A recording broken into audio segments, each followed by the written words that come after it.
David Ward, you've been an MP now since the last election. How have you found the experience? Hard. It's been difficult. This is a very, very difficult time for our nation as a whole. We're all aware of the economic crisis that we're in, and after many, many years of trying to become an MP, I did not expect it to be in these circumstances, being in government and being in this economic crisis, so it's been quite tough. I don't suppose that you consider yourself as operating within what's called the Westminster bubble, but how do you successfully manage to engage with the constituents, especially businesses, when you're in London most of the week? Well, I try to get back as quickly as I can, to be honest, because this is really where the important work is as far as I'm concerned. My job really is to engage with the local community, local businesses, local schools, and really then to make sure that the impact of whatever the government is seeking to do is then translated into something that is happening in Parliament. So we're aware of the impact of government measures on people in Bradford, in my constituency.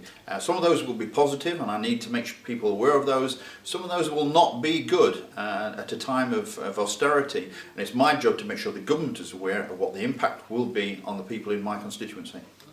Today, you and some of your colleagues on the House of Commons Select Committee for Education met with local firms in Bradford.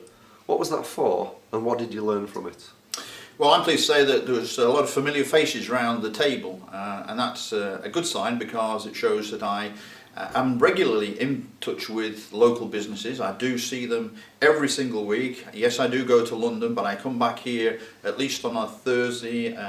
If not, then on a Friday I'm available, and usually I spend Fridays visiting local businesses. So my job really is to find out really what the needs of local businesses are. As a constituency MP, whatever it may be, a tax issue, it may be to do with exports, but beyond that, to get the views really of local businesses on what needs to happen from the government's perspective. What does it need to do in terms of an industrial strategy? So then, David, what do you think are the most pressing challenges for Bradford, and in particular its business community, going forward? I think the most pressing thing for Bradford is to actually regain a little bit of self-confidence. I think there are some very, very positive things. I've been talking to businesses in the last 2 years, and they're not actually doing too bad. Many of them are doing very well, in fact.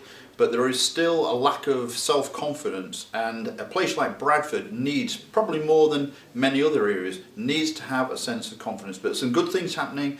There's a couple of cranes up at the college we noticed today, and I think things like that, people see that things are moving forward. Provident Finance have moved into town, City Park has been done, we are going to get the Westfield development within the next year. I'm absolutely certain of that. There are some good signs that things are moving forward for Bradford, and I'm more positive now than I've been for a long time. Finally, is the government up to the task of meeting those challenges and helping business? Well, we've got to make sure it is, and so where it's lacking, where it's failing, particularly in terms of this issue of an industrial strategy, this will not happen on its own. A laissez-faire approach is not good enough. We have to make sure there is an industrial strategy to make sure particularly that we deliver on the growth and also on all of those rebalancing agendas from the south to the north, from the financial services to manufacturing, a much more greener economy. We need to make sure that the government is delivering on those crucial rebalancing agendas. David Ward, MP for Bradford East, thank you. That is my great pleasure. Graham Stuart, you're the chair of the House of Commons Select Committee for Education. Tell us briefly what the committee does. Well, our job is to scrutinise government. There are 5 Conservative MPs, 5 Labour MPs, 1 Liberal Democrat. We're all independently elected, so not controlled by the party whips. And our job is to look at everything the Department for Education does, from the early years, social care, and of course the education system, preschool, and all the way up to 19, including further education. We know that you've been speaking to businesses in Bradford today. Why was that? We wanted to get out, launch our careers advice and guidance inquiry in Yorkshire, where better, in Bradford, a great industrial city, hear from local employers, find out about the reality of trying to run a small business, medium business in this area, and the way that young people come forward looking for work. Find out about ways that the systems could be improved so that young people are better aligned with the interests of employers so that they can get a successful job and work for a successful business. How do these visits and meetings help inform policy making, and do all the select committees operate like this? Well, select committees all operate in different ways. We use this. We've met when we looked after children. We went out and met children in care. We've visited care homes. We go to schools.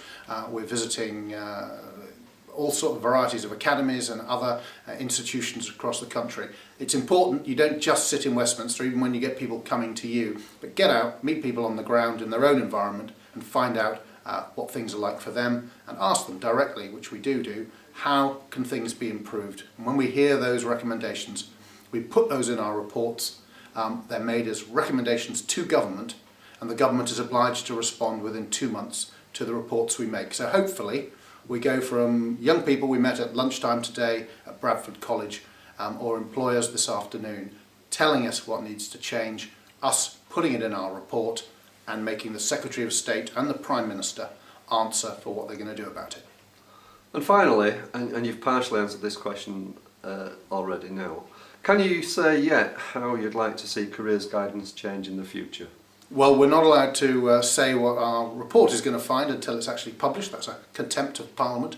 But what we do want is to make sure that young people get the right kind of guidance so they have more understanding of the opportunities awaiting for them. We were hearing today from a local employer involved in metallurgy, and that it managed to get a course in metallurgy created, which is producing young people with the right skill set and the knowledge to be able to come in straight into that company and get work. We need to make sure that more young people are on the right course, giving them the right skills, so that they too can enter a high-paying profession and have a long-term and prosperous future.